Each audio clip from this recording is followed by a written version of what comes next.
Well, decades after appearing on the FBI's most wanted list and serving nearly 2 decades in prison, a Palm Beach County man is facing new charges. Who would have thought that this man from the FBI list in 1976 would be arrested again nearly 50 years later?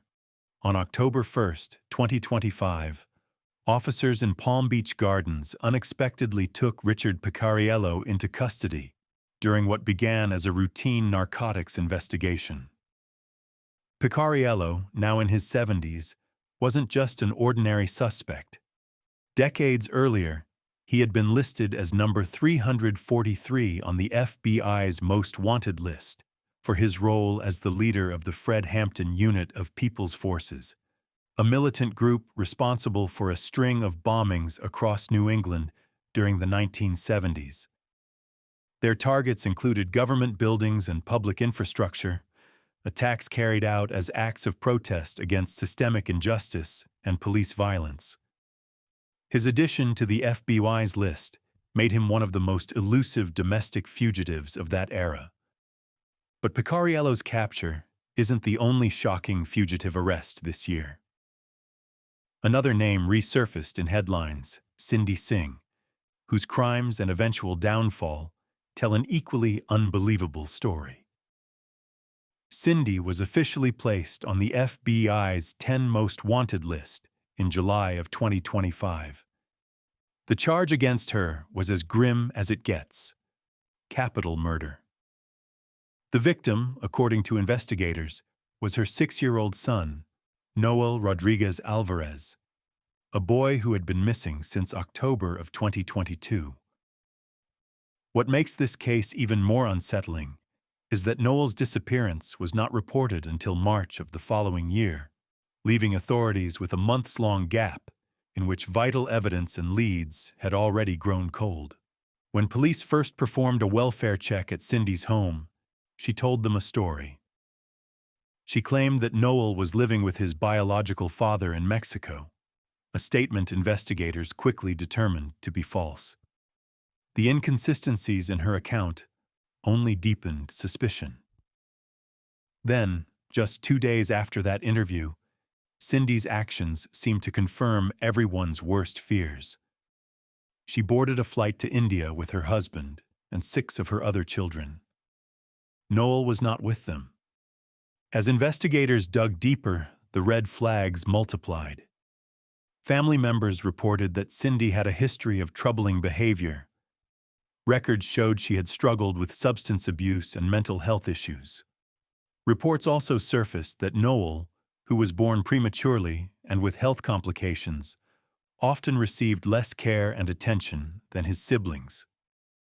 By the time authorities pieced all of this together, Cindy was already thousands of miles away, out of reach and sheltered in another country.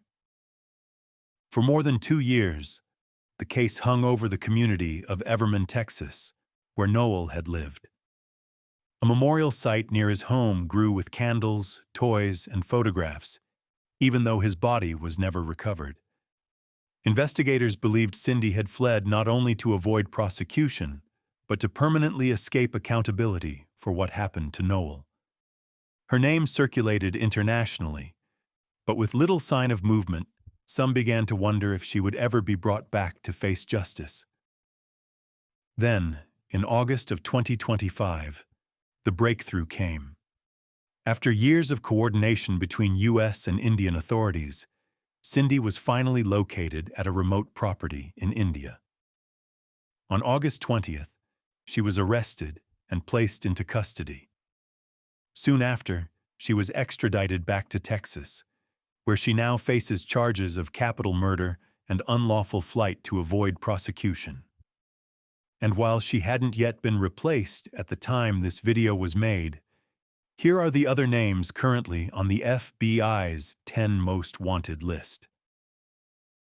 Starting with someone you'd probably never expect to be on the FBI's most wanted list: Omar Alexander Cardenas.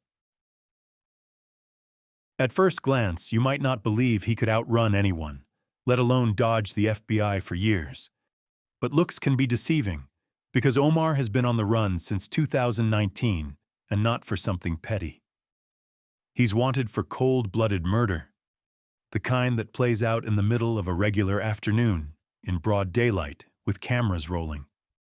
This happened right outside a barbershop in Los Angeles. And yes, you really can't make this stuff up. Let's rewind the clock to that hot summer day. August 15th, 2019.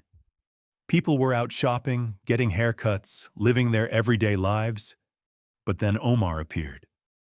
According to the FBI, surveillance footage from that day shows him casually walking through a strip mall, blending in like just another face in the crowd. Nothing suspicious. Nothing alarming.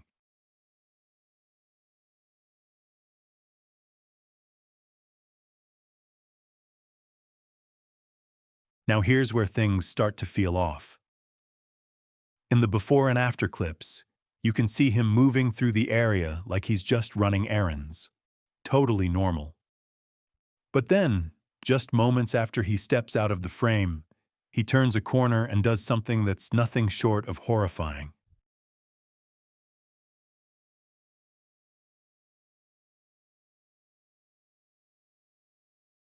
What's chilling is how normal he looked, like he belonged there. And maybe that's what made what happened next even more terrifying. Just minutes later, he rounded a corner and came face to face with Jesse Avalos, a man standing just outside the Hair Icon barbershop. Omar didn't hesitate. He pulled out a semi-automatic handgun and fired multiple rounds directly at Avalos's head, killing him instantly. This wasn't a robbery gone wrong. It wasn't a heated argument that spiraled out of control. This was a targeted hit. In broad daylight, around 4 o'clock in the afternoon, in a public shopping plaza surrounded by businesses and security cameras. It was bold, brazen, and brutally fast. After the shots were fired, Omar turned and ran, disappearing from the frame and eventually from the country.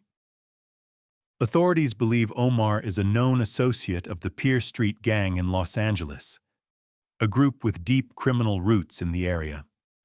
He's known on the streets simply as Omar, which makes tracking him even more difficult.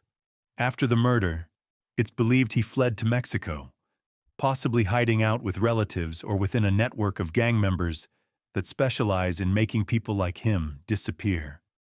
By September 2021, the case had stalled enough that federal authorities finally charged Omar with murder and unlawful flight to avoid prosecution, officially placing him on the FBI's 10 most wanted fugitives list. And yet, despite national exposure, public tip lines, and a reward of up to $250,000, he's still out there. What makes this case so frustrating isn't just the brutality of the murder. It's the lack of leads, the scarcity of information, and the uncomfortable fact that Omar was recorded on video before and after the crime and still managed to slip away. Law enforcement describes him as around 300 pounds, wears thick prescription glasses, and has at least one visible tattoo.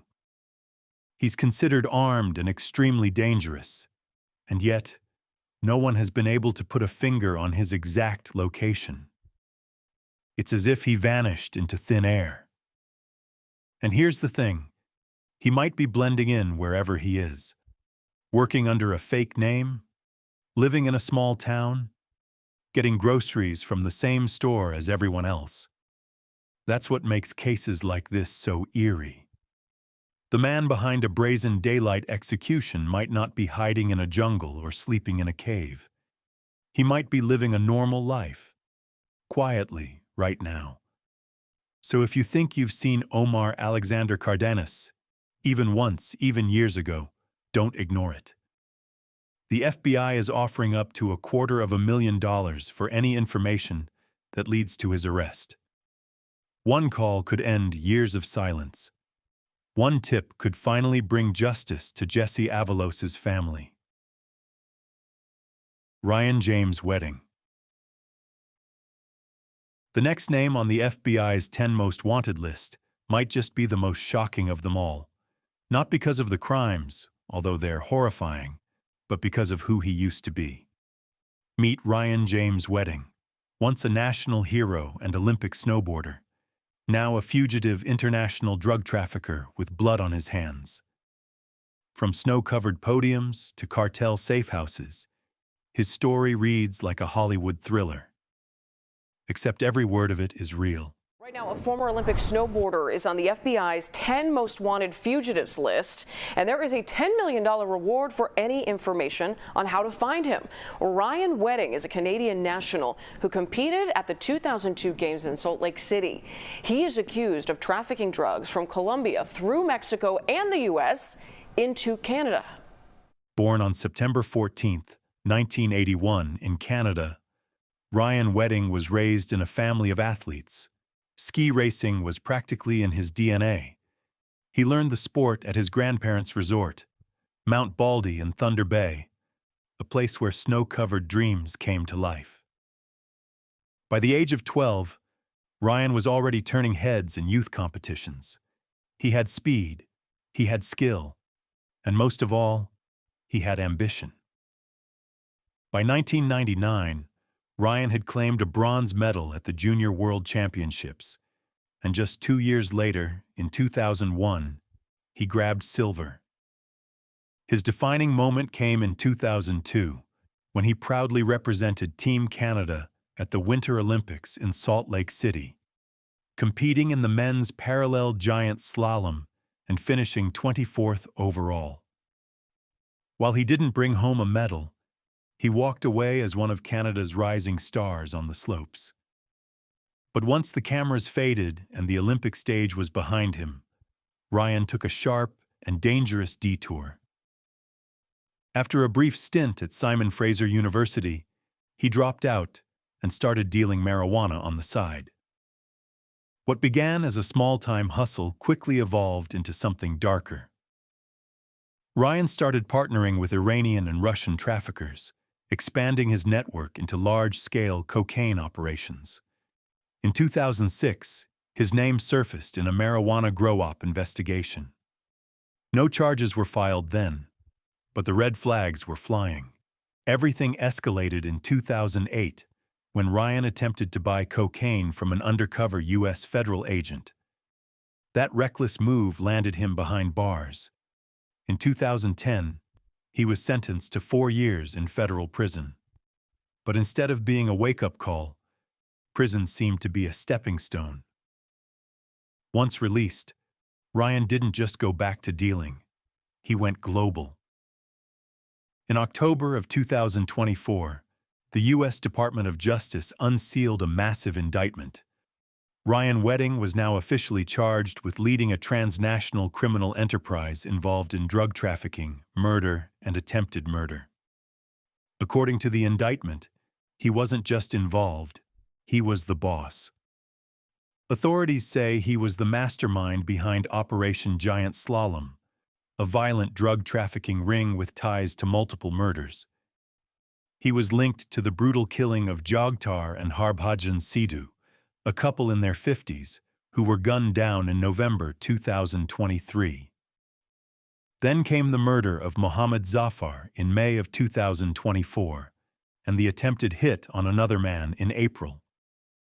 Ryan's close associate, Andrew Clark, was also charged with the April 2024 murder of Randy Fader, allegedly carried out under Ryan's orders.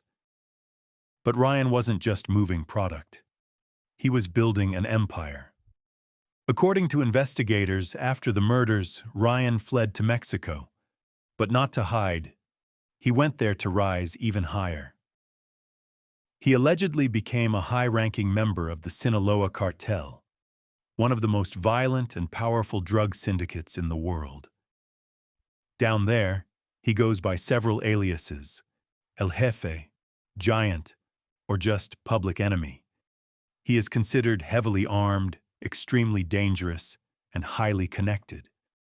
His second-in-command was arrested in October of 2024, but Ryan managed to evade capture. He's since gone dark. On March 6, 2025, Ryan officially replaced Alexis Flores on the FBI's 10 most wanted list. The FBI has placed a $10 million bounty on his head, one of the highest ever offered for a fugitive. The message is clear. They want him, badly. What's even more surreal is that while Ryan was behind bars in 2011, he got married to a woman from British Columbia. The relationship didn't last.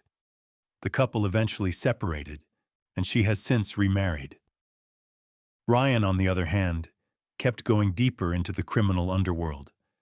And now, his story is getting the media treatment it demands. A documentary series titled Snow King: From Olympian to Narco is currently in development. It's being produced by Rolling Stone Films, Dog Wolf, Visitor Media, and Corriente del Golfo, a company co-founded by actors Gael Garcia Bernal and Diego Luna. The project promises to pull back the curtain on how a Canadian athlete went from chasing Olympic gold to becoming one of the FBI's most wanted fugitives. Yulan Adonai Arshaga Karius. Next up is the man the FBI labels one of the most dangerous fugitives on their list, Yulan Adonai Arshaga Karius, better known as Porky. His story reads like a thriller, but every violent detail is chillingly real. Porky stands at about 5'5" and weighs around 160 pounds. But what he lacks in size, he more than makes up for in power and brutality. He is the alleged top leader of MS-13 in Honduras, overseeing the gang's global operations in narcotics, extortion, racketeering, and murder across multiple countries. His influence is vast. He isn't just a street thug. He's a strategist, financing operations, moving multi-ton loads of cocaine into the U.S., arming gang cells, and managing violent campaigns against rivals. $5 million. Tonight, that's the reward being offered for the leader of MS-13 in Honduras. Yeah, a man who has gone through several different looks and has gone by several different names. The FBI says he should be considered armed and extremely dangerous. To understand the weight of his power, consider how MS-13 evolved. Originating in the 1980s on the streets of Los Angeles as a group protecting Central American immigrants, it transformed into a feared global syndicate. Today, its reach spans El Salvador, Guatemala, Honduras, Mexico, the U.S., Canada, and Spain, responsible for heinous crimes ranging from murder and human trafficking to drug distribution and extortion. Porky became the gang's kingpin in Honduras, supplying weapons, money, and drugs to cells that struck terror across borders. But perhaps nothing shows his brutality quite like the audacious prison break in February 2020 in El Progreso. He'd been arrested and was being brought to court for allegedly killing 2 prosecutors, when over 20 armed men in military gear stormed the building, opened fire, killed 3 police officers, wounded others, and freed Porky in a cinematic but brutally real rescue operation. He walked out of a courtroom surrounded by chaos, under fire, and into his freedom. This escape didn't just embarrass Honduran authorities. It marked him as one of the world's most dangerous fugitives. The U.S. government responded swiftly. In November 2021, he was added to the FBI's 10 most wanted, and then in April 2025, the Secretary of State and Treasury upped the reward to $5 million. This isn't a typical reward. It reflects his status as a terror threat and a major drug kingpin. Despite the bounty and intense international efforts, Porky remains free. Authorities believe he's still hiding within Honduras, but his communications are encrypted and routed through phones based in Israel and Poland. Classic cartel-level evasion. At this point, Porky isn't just a criminal, he's a symbol.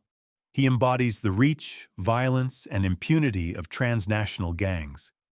The FBI describes MS-13 as a foreign terrorist organization, and in their words, Porky is a terrorist whose reign of terror is coming to an end.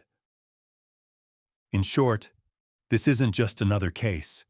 Yulan Adonai Archaga Karias, Porky, is the face of organized brutality on a global scale.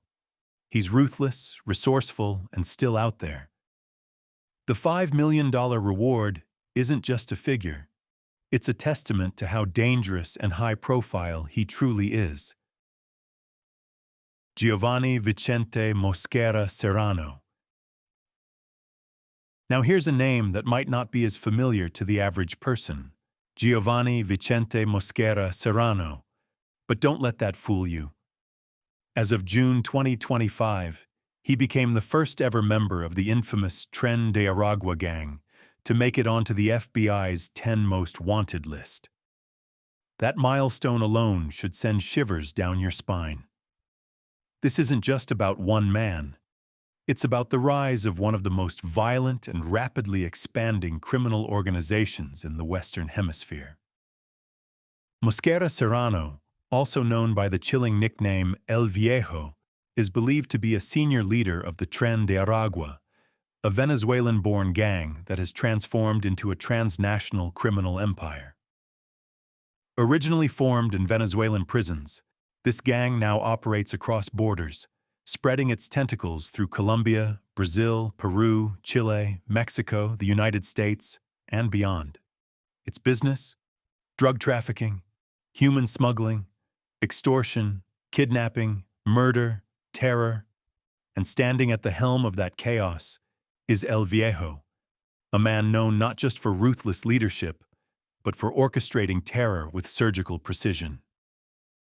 The FBI isn't taking his crimes lightly. Mosquera Serrano was charged with conspiracy to distribute massive quantities of cocaine, shipments that moved through Colombia and into the United States, poisoning communities and fueling violent turf wars. But it doesn't stop there. He's also accused of providing material support to a terrorist organization, a charge that paints him not just as a gang leader, but as a global threat. In fact, it's that very classification, labeling Tren de Aragua as a terrorist group, that made this addition to the most wanted list so significant. Giovanni wasn't just added to the list. He replaced another long-hunted fugitive, signaling just how high a priority his arrest has become for federal agents. Authorities believe he is directly involved in multiple murders, including executions of rival gang members and even innocent bystanders caught in the crossfire. His organization has left a trail of blood and fear across multiple nations, and with Giovanni in the driver's seat, that trail was only growing darker. Now here's the scary part. He's still out there. Authorities think he may be hiding in Honduras or Venezuela, using fake documents and encrypted phone lines from distant countries to stay ahead of law enforcement. He doesn't just vanish. He evaporates into the shadows, protected by armed enforcers and entire communities under his control. He is described as armed and extremely dangerous, someone who commands absolute loyalty and rules through fear. To give you an idea of how desperate the government is to catch him, the FBI is offering a $3 million reward for any information leading to his arrest. That puts him in the same category as some of the deadliest cartel leaders in the world. And this isn't just about capturing a criminal. It's about dismantling an international network built on pain, violence, and control. Ruja Ignatova. Moving further down the FBI's 10 Most Wanted list, we come across a name that doesn't belong to a cartel boss or a serial killer, but to a woman whose weapon of choice was deception. Ruja Ignatova, now globally known as the Crypto Queen, is not only one of the most notorious scammers in modern history, but also one of the few women ever to earn a spot on this infamous list. Her story isn't just shocking, it's surreal. Back in 2016, Ruja took the stage at London's Wembley Arena for the Coin Rush Global event. Draped in a bold red gown, sparkling under the lights, she looked every bit the visionary entrepreneur. Holding a diamond-studded microphone, she promised the world a financial revolution through her cryptocurrency, OneCoin. She boldly claimed it would wipe out Bitcoin in just 2 years and take over the world as the one true coin. Her charisma was magnetic. The audience ate it up. But what makes us different from all the Mickey Mouse coins out there who copy our concept? And I'll tell you what makes us different. I believe what makes us different is our vision. We are more than just one coin. And that was the beginning of one of the largest financial scams in history. Between 2014 and 2016, investors poured over $4 billion into OneCoin. More than $50 million of that came from hopeful individuals in the United States alone. Ruja sold dreams of multiplying wealth fivefold, even tenfold. But what most people didn't know? OneCoin wasn't even real. There was no blockchain, no functioning exchange, and no way to cash out. In truth, OneCoin was a highly orchestrated pyramid scheme. People weren't just buying into a fake currency. They were pressured to recruit others, turning the whole system into a digital Ponzi empire. Still, Ruja's charm and polished image made the fraud seem legitimate, especially during the peak of cryptomania. For a while, the illusion held strong. But as investors started asking questions and financial regulators closed in, Ruja did something no one expected. She vanished. In October of 2017, she boarded a flight from Bulgaria to Greece. Since then, no one's seen her. No arrests, no sightings, no public trace. She disappeared without a single confirmed clue. Behind closed doors, leaked emails would later reveal how deeply she manipulated those around her. She referred to OneCoin as trash and laughed at the people investing in it, calling them idiots. In one email to her partner, Carl Greenwood, she even joked about taking the money and fleeing, while pinning the blame on someone else. Greenwood, by the way, wasn't as lucky. He was captured, charged, and in 2023, sentenced to 20 years in federal prison for wire fraud and money laundering. Ruja, however, managed to stay ahead of the law, and it's not hard to see why. Fluent in 4 languages, with a PhD and a polished background in global finance, Ruja knew how to play the part of a tech genius. She crafted a persona full of elegance, power, and brilliance. She traveled the world in private jets, flaunted high fashion, and walked red carpets while secretly dismantling people's financial lives. Today, she's more myth than reality. Some believe she underwent plastic surgery, altered her appearance, and now lives in luxury surrounded by armed guards. Others think she's in hiding, using a German passport to quietly move through countries like the UAE, Russia, Germany, Greece, or Bulgaria. The darkest rumor? That she was killed by those she once worked with, to silence her forever. But again, none of these theories have been confirmed. What is confirmed, though, is this. Ruja Ignatova is still missing, and she's still one of the most wanted criminals in the world. As of now, the United States Department of State is offering a reward of up to $5 million for information that leads to her arrest and/or conviction. After nearly 8 years on the run, the hunt for the crypto queen continues. Alejandro Rosales Castillo.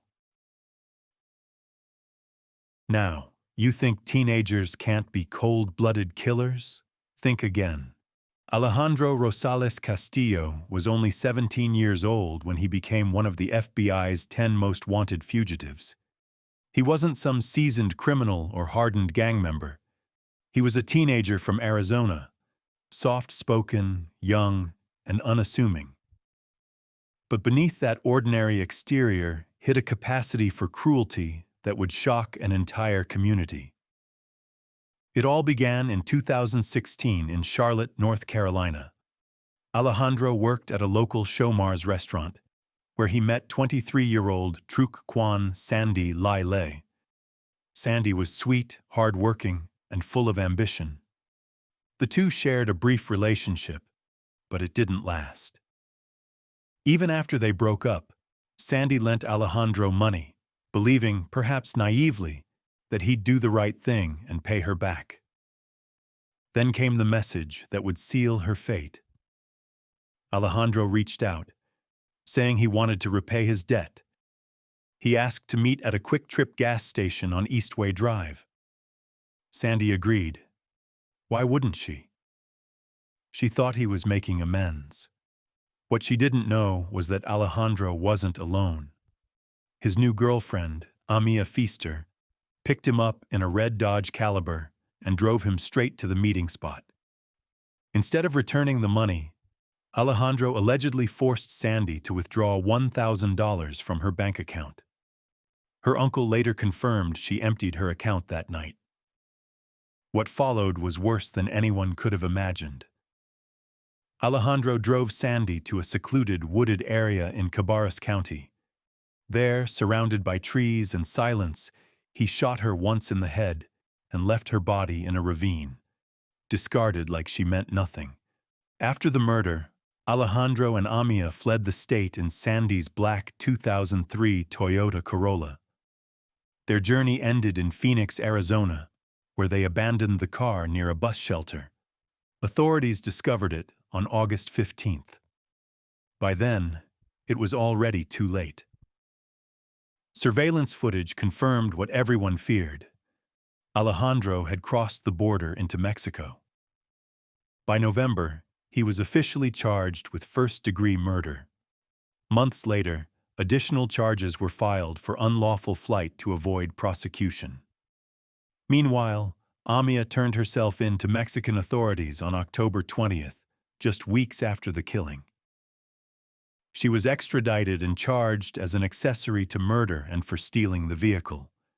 Shockingly, she posted bond in January 2017 and was released. According to Amia, the two of them had been hiding with Alejandro's cousins in Mexico. But after a short time, Alejandro disappeared again, leaving her behind, just like he left Sandy. No one has seen him since. Today, Alejandro Rosales Castillo remains a fugitive. His face appears on wanted posters and TV specials, including America's Most Wanted, which featured his case again in February 2024. The FBI is offering a reward of $250,000 for any information that leads to his arrest. Bhadreshkumar Chetanbhai Patel. Now let's talk about a man whose face might not look threatening at first glance. But behind that ordinary appearance lies one of the most chilling crimes in recent memory. His name is Bhadreshkumar Chetanbhai Patel, and he's been on the run for nearly a decade after brutally murdering his own wife inside the quiet walls of a Dunkin' Donuts shop. It was a calm Sunday evening on April 12, 2015, when Patel and his wife, Palak, were working their shift together at a Dunkin' Donuts in Hanover, Maryland. At around 9:30 in the evening, store surveillance captured the two walking into the back room. For a moment, nothing seemed out of the ordinary. They were just two employees finishing up their day. But then, only one person returned: Bhadreshkumar.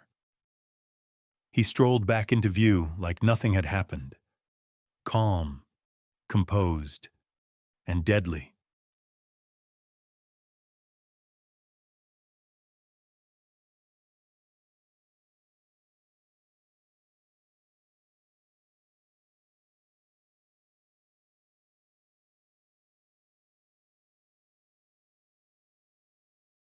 Minutes passed. Customers waiting at the counter began to wonder where the employees had gone. With no one in sight, someone called the police. When officers arrived and checked the back room, what they found was horrifying. Palak was lying on the floor, beaten to death with a blunt object.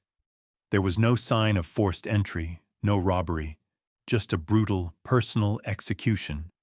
And the only suspect? Her husband, who had already vanished. The murder stunned the community. Friends and co-workers described Palak as gentle and sweet, the kind of person who wouldn't hurt anyone. So why would her husband kill her in such a violent and heartless way? Investigators quickly uncovered growing tension in the couple's relationship. According to court records, both were in the U.S. on expired visas. Palak wanted to return to India and start fresh. Bhadresh Kumar, however, refused. He wanted to stay in America, at any cost. Their disagreement over the future escalated into a deadly confrontation. Authorities believed that during one of their arguments that night, Patel snapped, and in a matter of moments, he ended her life. Right there in the workplace they shared. After the murder, Patel fled Maryland and somehow made his way to a hotel in New Jersey. He was last seen taking a cab from that hotel to Newark Penn Station. From there, he disappeared into thin air. Whether he boarded a train, caught a bus, or vanished with the help of someone else, no one knows. Despite years of investigation, countless tips, and a spot on the FBI's 10 most wanted fugitives list, Patel has remained one step ahead. Theories about his whereabouts vary. Some believe he returned to India, hiding in plain sight with help from relatives. Others think he may have assumed a new identity and is living quietly in another country. One thing is certain: he has managed to slip through the cracks of justice for nearly 10 years. The FBI is offering a reward of $250,000 for information leading to Patel's capture. His case remains active, and agents continue to follow every possible lead. But so far, there have been no breakthroughs. Wilver Villegas Palomino. Just like the previous kingpins we've mentioned earlier, Wilver Villegas Palomino wasn't any different. He didn't need a spotlight or a flashy nickname to make the world fear his name. Quiet and calculating, Wilver built an empire not with speeches or banners, but with blood, drugs, and terror. His story is a grim reminder that in the underworld of global crime, it's the silent ones you have to fear the most. Born in Colombia in the late 1970s, Wilver rose from obscurity into one of the most feared figures within the National Liberation Army, also known as the ELN. Now, the ELN wasn't your typical criminal gang. Formed decades ago with political motives, it eventually devolved into something darker, an armed syndicate that masked its brutality behind revolution. And Wilver? He didn't join for ideology. He joined for power. He became the backbone of the ELN's drug trafficking operations, helping to transport massive quantities of cocaine from South America into the United States and beyond. By the 2000s, Wilver was already a key figure in a drug network that moved thousands of kilos of cocaine annually. This wasn't street-level dealing. This was international trafficking on a scale most people can't even imagine. But what truly separated Wilver from other traffickers was his cold and brutal control. His network wasn't just built on money, it thrived on fear. Communities in Colombia's remote regions lived in terror, knowing that stepping out of line could mean being kidnapped, tortured, or worse. Villagers who resisted were silenced. Rivals disappeared. His organization enforced its rule with extreme violence, leaving behind a trail of broken families and mass graves. Still, for years, Wilver managed to evade capture. Authorities believe he was protected by a deep network of loyal ELN fighters and corrupt officials. He avoided technology, moved constantly, and operated from the jungles of Colombia like a ghost. Despite being wanted in the United States, he simply vanished into the wilderness. No phones, no trails, just shadows and silence. But the silence couldn't last forever. In March of 2020, the U.S. Department of State issued a reward of up to $5 million for any information leading to his arrest. He was formally charged with conspiracy to distribute cocaine intended for import into the United States, a charge that barely scratches the surface of what he's believed to have done. The FBI added him to the 10 most wanted list, marking him as one of the most dangerous fugitives in the world. Now, even with a price on his head and international agencies watching his every move, Wilver Villegas Palomino remains free. Authorities believe he is still hiding somewhere deep in Colombia, constantly on the move, guarded by those who owe him their lives, or fear losing them. Like the kingpins before him, Wilver used loyalty, terror, and secrecy as weapons, and so far, they've worked.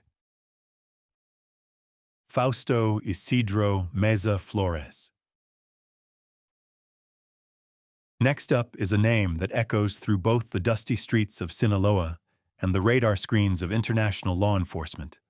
Fausto Isidro Meza Flores. Known on the streets as El Chapo Isidro, he isn't just another cartel figure. He's a blood-soaked legend with a legacy built on power, violence, and unwavering loyalty to the criminal underworld.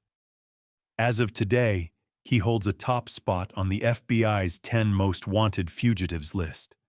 And if you hear what he's done, you'll understand exactly why.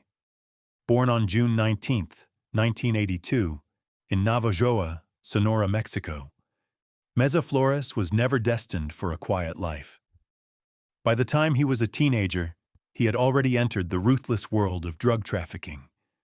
He may stand at just 5 feet 6 inches tall and weigh around 160 pounds, but don't be fooled by his stature. He's commanded armies of cartel gunmen and left entire towns paralyzed by fear. On February 4, 2025, he officially became the 533rd person added to the FBI's 10 most wanted list, replacing Donald Eugene Fields II, a child sex trafficking suspect. Meza Flores cut his teeth in the Juarez cartel under the infamous Amado Carrillo Fuentes, also known as the Lord of the Skies. When Amado died during a botched plastic surgery in 1997, Meza Flores jumped ship and joined the Beltran Leyva cartel. That move would define his criminal career. As a rising enforcer, he quickly gained a reputation for being both ruthless and incredibly strategic. He didn't just carry out hits, he orchestrated chaos.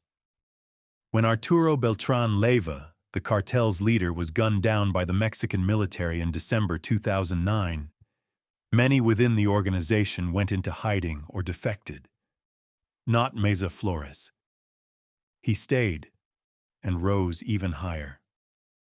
One of his most infamous moments came on July 1, 2010, during the brutal Tubutama, Sonora shootout. Just miles from the U.S. border, Meza Flores' faction faced off against the Sinaloa cartel and its paramilitary group, Gente Nueva. With support from Los Zetas and his own gang, Los Mazatlecos, the resulting clash left around 30 people dead.